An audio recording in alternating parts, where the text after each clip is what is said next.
If you couldn't tell from my original outro from the cyberpunk days, I really like boxing. I like to watch dudes punch other dudes and give each other CTE. I like watching Mike Tyson victimize people, and I like watching Muhammad Ali dance around his opponents. I also really like anime, so when they combine, I get really excited in hopes that my two favorite things can come together and make the ultimate favorite thing. And luckily, that's exactly what happened with MEGALOBOX, a boxing anime released in celebration of Ashita no Joe's 50th anniversary. Now, the reason I'm talking about MEGALOBOX now instead of a while ago is because the new season is just about over.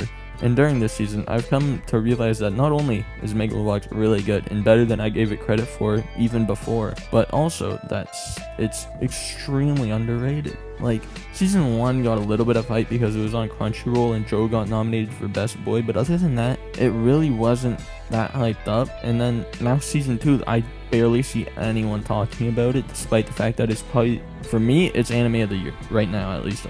Depending on what happens with My Hero Academia and the My Villain arc, it might just end up being anime of the year. Above Attack on Titan, above I don't know what else came out this year. I can't remember. To Your Eternity, above that as well, above Higahiro, above all of them. Like, it's so good, and more people need to talk about it. So I'm gonna talk about it. Also, as weird as it sounds, MEGALOBOX is tied to me by fate. I know it sounds nuts and pretty cringe, but the way my life is shaped up in relation to MEGALOBOX it's pretty crazy. But I'll get into that later. This video will be split up into 3 parts. The first part will be a spoiler-free description and review of the first season of MEGALOBOX, just in case you haven't watched it yet and need a reason to. The second part will be the same thing, but for the second season, and then the third part will be an overall finale review, including spoilers and stuff, and like, I'll also probably include my live reaction to the last episode. If I actually like have any physical reactions, then I'll put it in there. If not, then it'll just be a final review. And I'll also go over the reason why it's connected to me by fate. So, without further ado, let's get started, baby. I am the king of the world. Hold it. I'm pretty. Hold it, you're not that pretty. I'm a bad man. Wait. I shook up the world. I don't have a mark on my face. Yeah. And I upset Sonny Liston, and I just turned 22 years old. I must be the greatest. If you've watched my top 10 anime video, then you already know this, but I'll repeat it again now, just in case you haven't. In that case, go watch it. MEGALOBOX is about an underground boxer named Junk Dog who fixes fights with his coach, Nanbu Gansaku, to help said coach pay off his debt to a Yakuza group. The only problem is that Junk Dog is fed up with fixing fights. He knows that he has real skill and he wants to demonstrate it. Sadly, his underground boxing Yakuza boss Fujimaki won't allow it because it's not good for making money, because then the bets will be one-sided. Junk Dog seems to be stuck. He can't box for real or else he'll cause the bets to be one-sided, but he also doesn't want to live fighting predetermined matches and never winning. Luckily, all this changes when he runs into Yuri, the greatest boxer alive and the current MEGALOBOXing champion, who then pummels him, giving him a taste of the big leagues. After this, Junk Dog and his coach Nanbu take on the biggest wager of their lives, in which Junk Dog changes his name to Joe and takes on the task of working his way up the ranks to fight in a big tournament called Megalonia, the tournament where the best MEGALOBOXer will be decided. MEGALOBOX has a plethora of top-tier attributes, whether it's the plot, the retro yet clean animation style, the amazing soundtrack that I've been playing in the background since the start of the video. Seriously, the soundtrack, it's so good. Or the amazing fight choreography. There isn't a single area that MEGALOBOX lacks in. All the fights are beautifully mixed in with situations that either Joe or his coach have to face. Every fight matters, and every character matters. The main cast is one of the best I've ever seen in any anime, and the side characters all fill their role perfectly.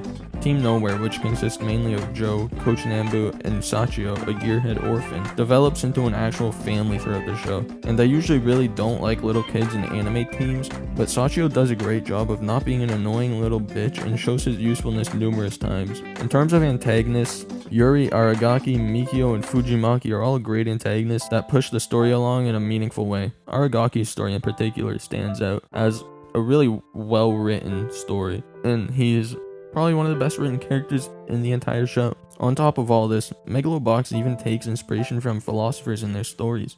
Now, this may be a bit of a stretch, but with my limited philosophical knowledge, I was able to spot 2 points from philosophy. The first being that Joe is a lot like Diogenes, and Yuri is a lot like Alexander the Great. And the second being a relation to Plato's allegory of the cave. So, how is Joe like Diogenes? Well, first thing is that they both practice cynicism in some way. For Joe, it's his lack of gear, while for Diogenes, it's his lack of everything except for a bowl that he eventually gives away. Another relation I found was their nicknames. Joe was Junk Dog, and Diogenes called himself Diogenes the Dog when responding to Alexander the Great.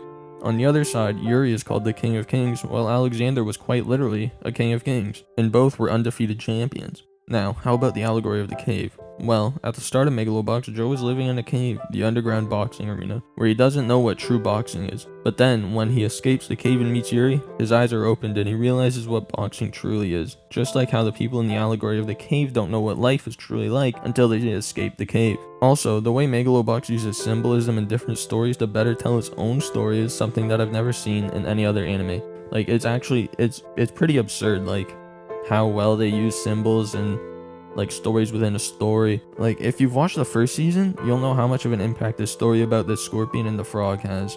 And if you've watched the second season, you'll know how important the story of the nomad and the hummingbird is. Now, this is all good and great, but a good show is nothing without a good ending.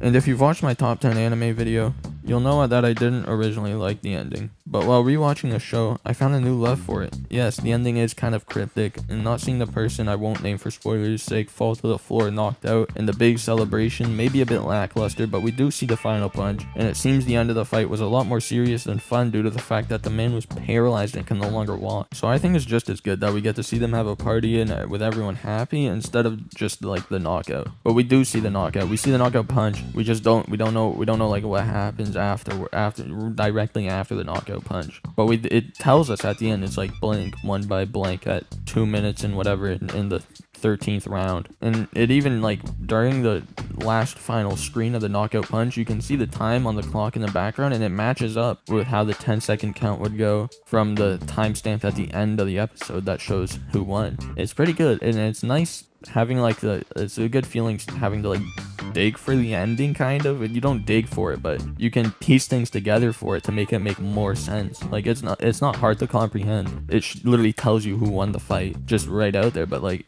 it's nice to piece it together for more information, you know?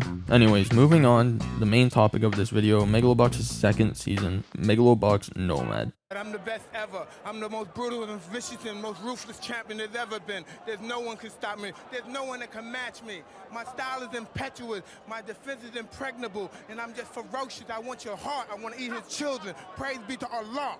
The story takes place 6.5 years after the events of the first season, and oh boy does it take you for a ride. Joe now goes by Nomad, hiding his identity as the champion Gearless Joe and returning to his roots of fighting in underground matches. But this time, he doesn't do any fixed matches. We quickly learn in the first episode that Joe is on his own, wandering from arena to arena as he's tortured by hallucinations and forced to chow down cheap painkillers to temporarily numb his mind. But then, Joe meets Chief, a Hispanic megaloboxer who he ends up fighting. Joe later on discovers that Chief is from a community of immigrants called the Casa, and that Chief is gradually trying to make enough money to purchase the land where they live illegally. Chief gives Joe the inspiration he needs in order to get his life back together, and Joe goes on to try to help Chief buy the land they're living on. The story follows a similar theme to One Punch Man, of what does the hero do after they've accomplished their goal. It shows what Joe and the rest of Team Nowhere and friends have become, and expands on the world of Megalobox while doing so. The season is also riddled with flashbacks, excellently telling the story of what happened to Joe and Team Nowhere during the 6.5 years that passed since the defeat of Yuri. The season also brings back other familiar faces such as Mikio, Yukiko, Fujimaki, and even Shark Samejima. On top of all this, the soundtrack is absolutely brilliant. It takes some very nice somber Spanish songs and mixes them in with some songs more similar to the first season soundtrack, and then it adds on that banger of an opening that sounds like some crazy cowboy shit. I don't use the term instant classic very often, but this opening truly is just that. After like 3 episodes, I had already gotten the same nostalgic feeling I get from the Cowboy Bebop opening. It's probably one of my favorite openings of all time, up there with Black Clover opening 10. Now, moving on, this part, it will be spoilers for every season. It'll be like, this is the final review before the final episode, may I add. I haven't watched it yet, it's the night before, because I want to upload this on the day of the final episode and to record all this and then edit it all in one day, which is also my birthday. It would just be too much, so I'm just gonna, just gonna do this. Better scramble like an egg before you get folded like an omelet, nigga. Yager. A great thing about Nomad is that it's brought about a new depth to Joe, fleshing him out completely. We see him struggle with his mental health. We see him go through every emotion in the book, like when he yells at the end of his match against Chief. Like that was more emotion, or that one yet scream alone was just as much emotion that we saw from Joe throughout the entirety of season 1. That was my only thing with season 1, is Joe didn't have like, he was kind of 2D. He was pretty simple. He was black and white. You know, he was either mad or he was happy. There was really no in between. But this time around, they banged it out of the park. The use of the Nanbu hallucinations helps us see what he's struggling with. He believes he's the reason that Nanbu died, and he's been fighting in the ring and destroying his body so that he can be punished for what he thinks he's done.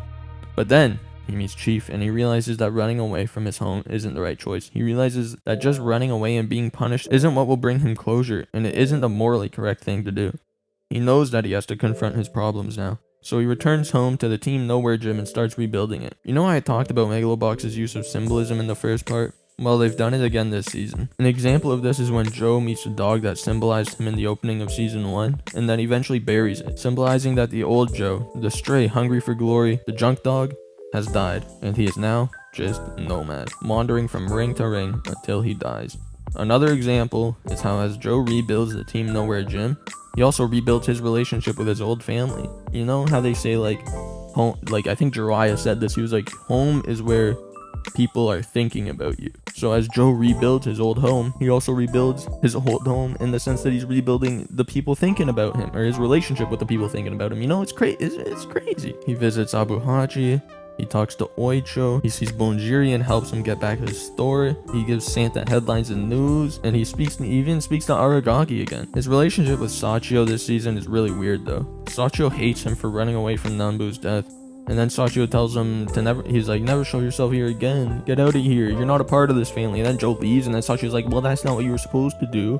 It's kind of weird. But he's come around in the end, and he's a good guy now. Well, he was always been. He was alright before it, but it was like, you know, he was kind of annoying. But not in the back. Not in like a Gabby way where he ruins the show. In like a, wow, this kid he's off it. And also, all the fights against, the sparring fight against Leo is so nice. The animation is so good. It's so fluid, gorgeous. I'm pretty sure that they outsourced that episode, or at least that fight, so it wasn't the usual impact based boxing that we're used to. It was more like fluid and movements and stuff. Oh, it was just so good. And the same thing with the first Chief fight. Actually, that fight was also really good. Every fight in this season has been so good. And then also the Mac time, he's so good. He's very enjoyable to watch. So is oh my god, I forget the guy's name.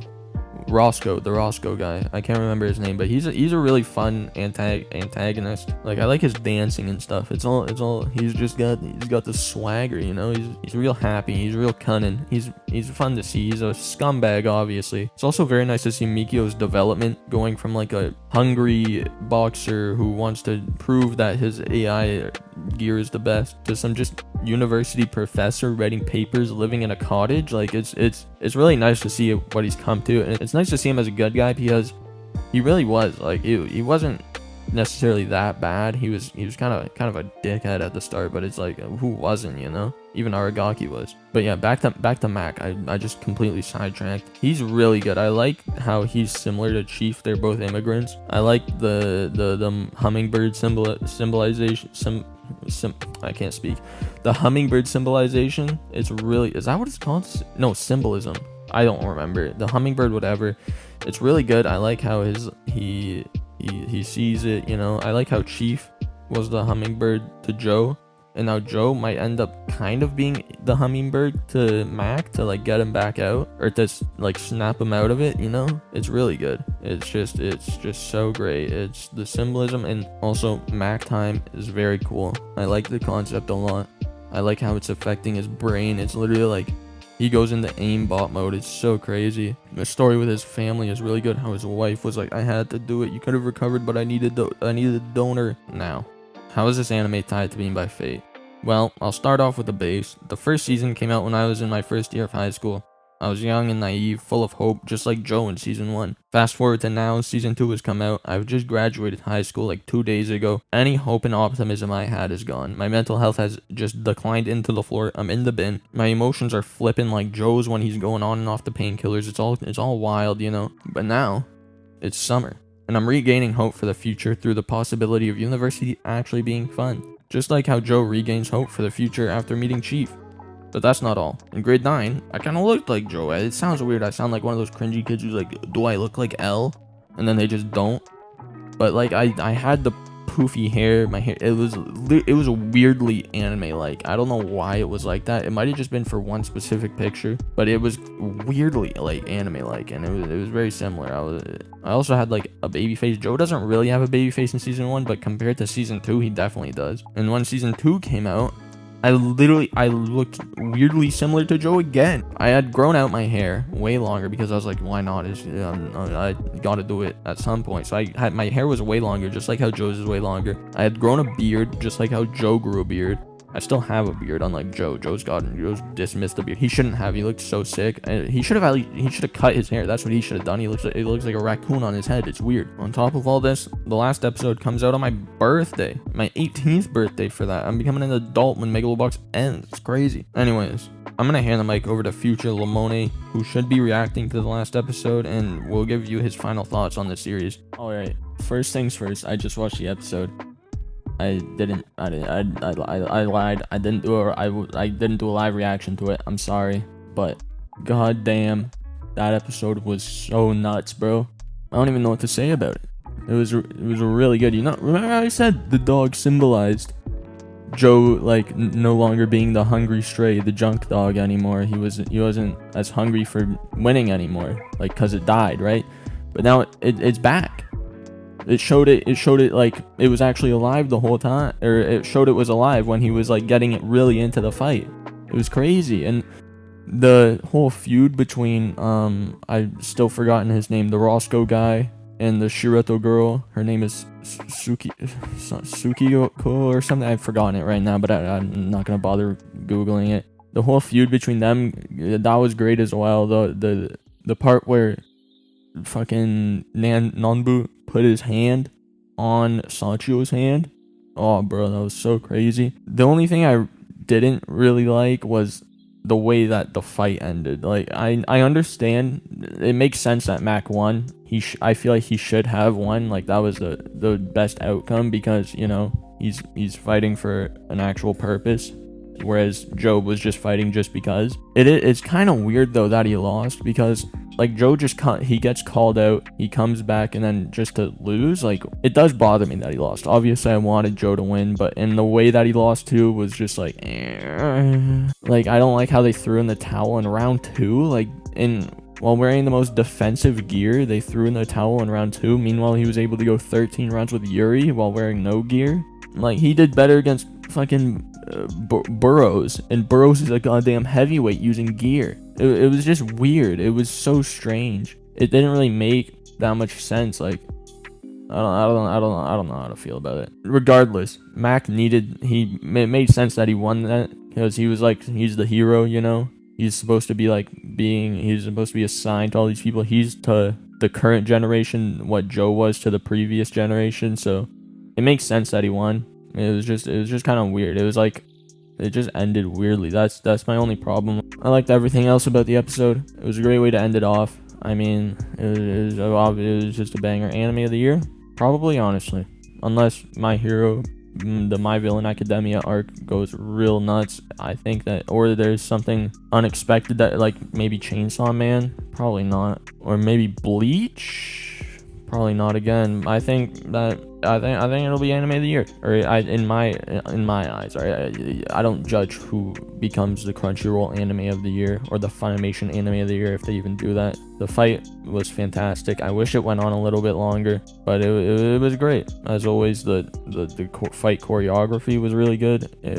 I wish they showed more use of the gear. I wish it showed more use of, like, the gear actually being defensive, because it was mostly just like him clashing off of the other gear. Like, I would have loved it if, like, Joe had gotten hit with a big shot, but he like blocks it with the gear or something and he's completely fine. That would be pretty cool. And also, it was like, I know how he was like, why was he running into hits?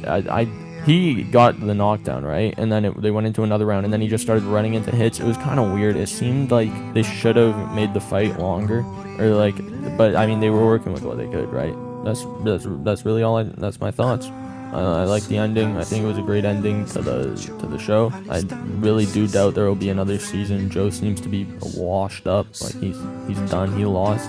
Final thoughts. anime of the year. 9.5 to 10 out of 10. I gotta see how I gotta think on the ending. But yeah, it's either a 9.5 out of 10 or a 10 out of 10. I mean, I didn't like the Megalobox Season 1's ending originally, but now I love it, and I think it was great. So maybe, you know, when I rewatch Megalobox Nomad in a couple years, I'll be like, wow, 10 out of 10. But yeah, 9.5 to 10 out of 10. Banger of an anime. Best anime I've watched so far all year. Watch it if you want. Actually, no, watch it. Regardless of if you want to or not, I'm forcing you to watch it now. I've hexed you. You've been hexed. You have to watch it. It's a curse. If you do not watch this anime within the month, you die. I need a real man. And real men ain't just gonna come knocking at our door. Hey yo, knock knock, it's the boy Doc. Tell me, can I kick it, can I rock? Like Ready Player One, Wade Watts. Reincarnated villain born to spray cops in and out like black ops.